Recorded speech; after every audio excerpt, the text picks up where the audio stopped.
Another new thing that came out this last year, Pentagon. The official story is, it was a big surprise. They had no idea a plane was coming at them.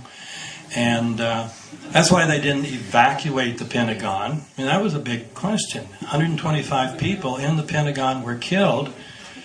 They do exercises, evacuation exercises. They have these very loud buzzers that go off. See? And yet nothing went off that day. Why not? Well, Rumsfeld says we had no idea anything was coming this way.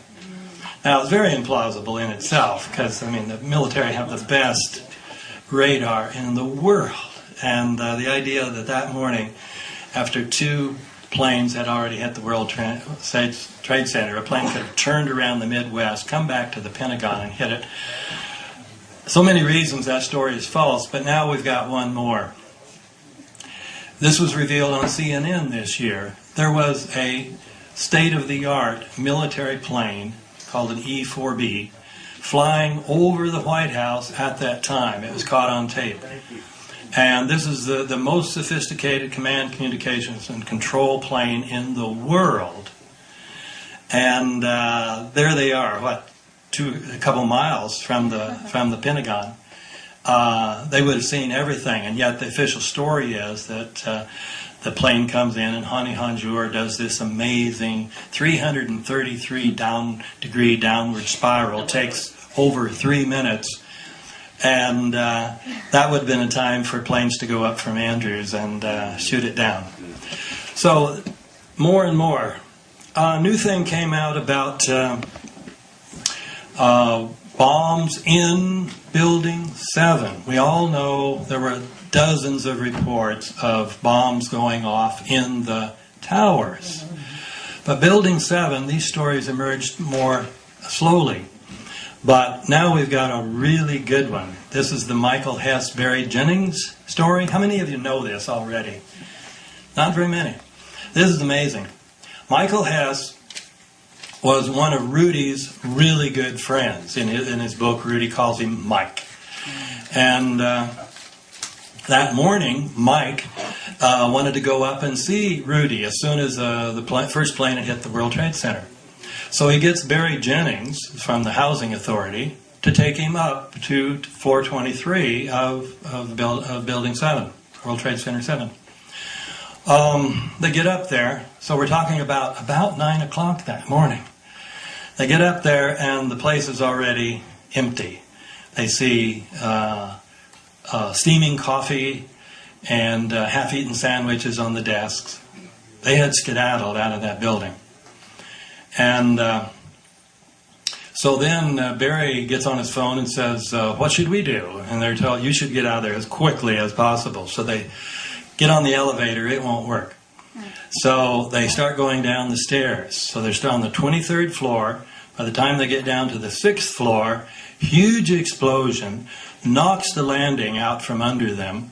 Barry said, I just barely held on, crawled back up, and then we went back up to the 8th floor and looked out the window, and I could see the one tower there and the other tower there, both still standing. And then we were able to, after a while, signal some people, and firemen came up and rescued them. But Michael Hess says, well, we were there about an hour and a half, trapped. At 11:34, then, after they're rescued, Michael is a half mile away being interviewed on UPN 9 News, New York. So we know that he's rescued by at least 11:15, probably earlier than that, to get a half mile away and all that.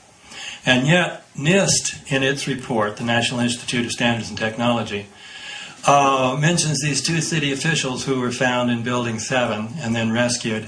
And they were rescued between 12:10 and 12:15. Now, why so late? Well, because they had to cover up the idea that this was an explosion. So they said the reason the elevator wouldn't work was that was when the South Tower came down, 9:59. And then when they thought there was an explosion down on the 6th floor, that was just the North Tower coming down, 10:28. You add an hour and a half to that, you're up to noon. So that's why they had to say they're rescued, not till afternoon. And yet we've got objective proof that Michael Hess had been rescued about an hour before. So we've caught NIST in an outright lie there, covering up the evidence, the fact that these city officials experienced a massive explosion in Building 7 quite early that morning. There's a theory, by the way, that it was a dud, that the explosion that's probably supposed to go down pretty early that morning, maybe under the cover of one of the towers going down. So we wouldn't have had these beautiful pictures of Building 7 coming down. This is a theory that it makes sense to me, that has been developed by a fellow named Jeremy Baker.